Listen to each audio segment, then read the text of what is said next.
Big boss ప్రపంచవ్యాప్తంగా తెలుగులోనే కాకుండా హిందీ, కన్నడ, బెంగాలీ, తమిళ్, మరాఠీ, మలయాళం భాషల్లో దాదాపు 60 సీజన్లు కంప్లీట్ చేసి వరల్డ్ బిగ్గెస్ట్ రియాలిటీ షోగా నిలిచింది. అయితే ఇన్ని సీజన్లో ఎప్పుడు ఎక్కడ ఏ సీజన్ లోనూ జరగనిది సీజన్ 7 లో ఆవిష్కృతమైంది. అదే కామన్ మ్యాన్ కోటాలో ఒక రైతు విజేత కావడం. ప్రపంచ వ్యాప్తంగా ఇన్ని సీజన్లో ఒక్కడంటే ఒక్క కామన్ మ్యాన్ ని కూడా బిగ్ బాస్ విజేతను చేయలేదు.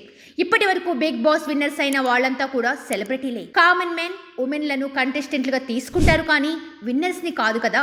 కనీసం రన్నరప్గా కూడా టైటిల్ని ఇచ్చిన దాఖలాలు లేవు. అయితే హిందీలో సీజన్ 10 లో కామన్ మెన్లతో బిగ్ బాస్ షో జరిపించారు. ఆ సీజన్ లో మొత్తం 18 మందిలో 13 మంది కామన్ మెన్లనే తీసుకున్నారు. ఆ సీజన్ లో కామన్ మెన్ ని విజేతలు చేశారు. అయితే సెలబ్రిటీలు ఉన్న షోలో మాత్రం కామన్ మెన్ ని విన్నర్ చేసింది లేదు. అందులోనూ రైతుని కంటెస్టెంట్ గా తీసుకున్నది అస్సలే లేదు. అయితే తెలుగులో కూడా కామన్ మెన్ కోటాలో ఆదిరెడ్డి, నూతన్ నాయుడు లాంటి వాళ్ళు వెళ్ళినా వాళ్ళు నికాసైన కామన్ మెన్ లెక్కలోకి రారు. అయితే సీజన్ 7 లో రైతు బిడ్డ పల్లవి ప్రశాంత్ కామన్ మెన్ కేటగిరీలో బిగ్ బాస్ హౌస్ లోకి వెళ్ళడమే కాదు, అనూహ్య రీతిలో ఆట ఆడి బిగ్ బాస్ హౌస్ కి తొలి కెప్టెన్ కావడమే కాకుండా హౌస్ మేట్ అయ్యాడు.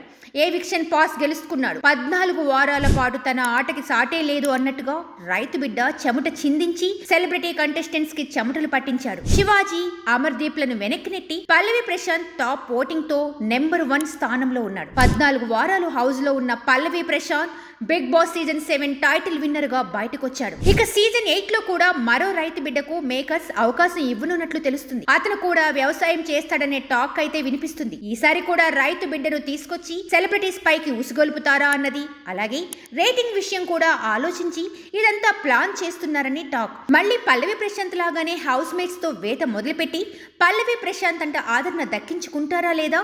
ఈసారి కాస్త షో మరో రైతు బిడ్డతో షేక్ అయ్యేలా ప్లాన్ చేస్తున్నారు. చూడాలి మరి సీజన్ 8 లో మరో రైతు బిడ్డ ఎంట్రీతో హౌస్ ఎలా ఉండబోతుందో.